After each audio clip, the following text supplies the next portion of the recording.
pour rester dans la définition de ce que c'est un homme, le Rav nous enseigne comme ça, enfin la Gemara nous enseigne comme ça, que dans Baba Metzia 69, la page 69, la Gemara dit comme ça, qu'il vaut mieux que l'homme, écoutez, hein, c'est très puissant, il vaut mieux que l'homme se jette dans une fournaise ardente plutôt que faire blanchir la face de son prochain en public. En gros, alors c'est quoi finalement blanchir? En vérité, il y a plein de choses. Il faut que cet homme-là, il soit capable de rentrer dans une fournaise ardente plutôt que d'humilier, de faire de la peine à son prochain. Il doit être capable de perdre tout son argent pour ça, pour éviter ça. Il doit être capable de s'humilier lui-même, mais Dieu préserve de toucher, de faire du mal à quelqu'un. Dieu préserve de faire de la peine à quelqu'un. Et c'est ça un homme. C'est ça la vraie définition d'un homme. Un vrai homme, dans le sens propre du terme, et pas un animal qui ressemble à un homme, c'est un homme, Dieu préserve, il est prêt à se sacrifier plutôt que Dieu préserve de faire du mal à son prochain, de faire de la peine à son prochain. Et je rappelle, comme le Rav le dit, que une femme, sa femme, ses enfants, c'est aussi son prochain. Et comme on le dit en début du cours, c'est surtout son prochain, évidemment. C'est évident qu'on n'a pas le droit de les humilier, chas v'shalom. Mais alors quoi, t'es un super tzaddik à l'extérieur, à la maison, t'es... D'ailleurs, le Rav, il dit comme ça, il dit qu'en vérité, si on veut connaître véritablement le vrai visage d'un homme, il suffit de rentrer chez lui, de voir comment il se comporte avec sa femme et ses enfants. C'est le vrai reflet de la personne, la vraie image intérieure de la personne, on la voit. Il y a que ça, finalement, c'est sa femme et ses enfants qui savent véritablement qui c'est un homme.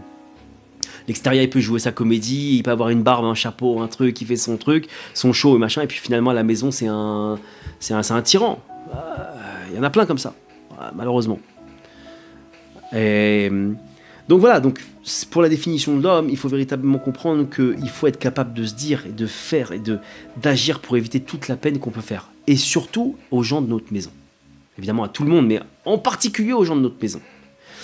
Et d'ailleurs, donc pour la conséquence entre guillemets de l'éducation sur les enfants, où on voit, alors ça peut marcher évidemment dans le bon sens comme dans le mauvais sens, on va rester sur cette voie un peu moins bonne.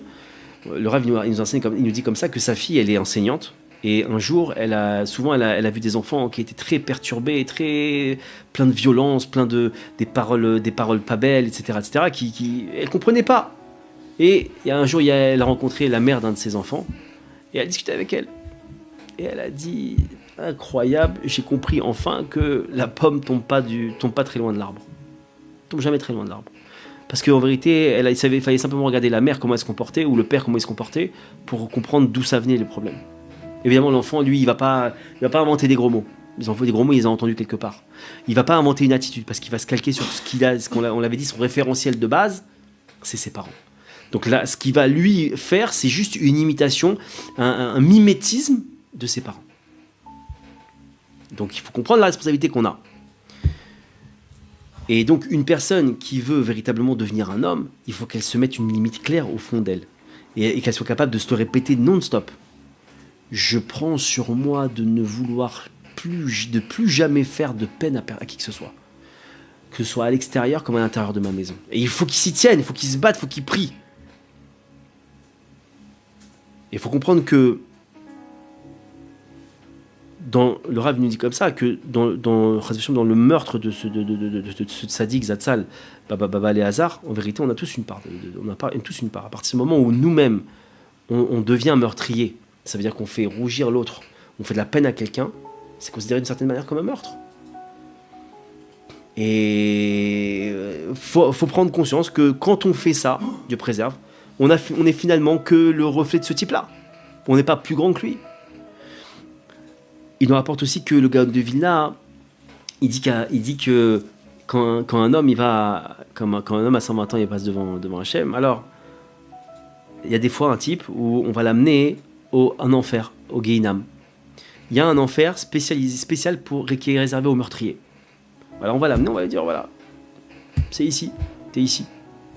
Moi, Je sais pas, j'étudie toute la journée, je suis le plus grand sadique du pays. C'est pas possible, il y a un problème. Il dit non, il n'y a aucun problème. Il dit sache, tu vois, tu tues des meurtriers que tu vois là, ils ont tous tué avec des couteaux, des trucs, des machins. Toi, t'as juste tué avec ta parole. Mais t'es un meurtrier. Alors bienvenue.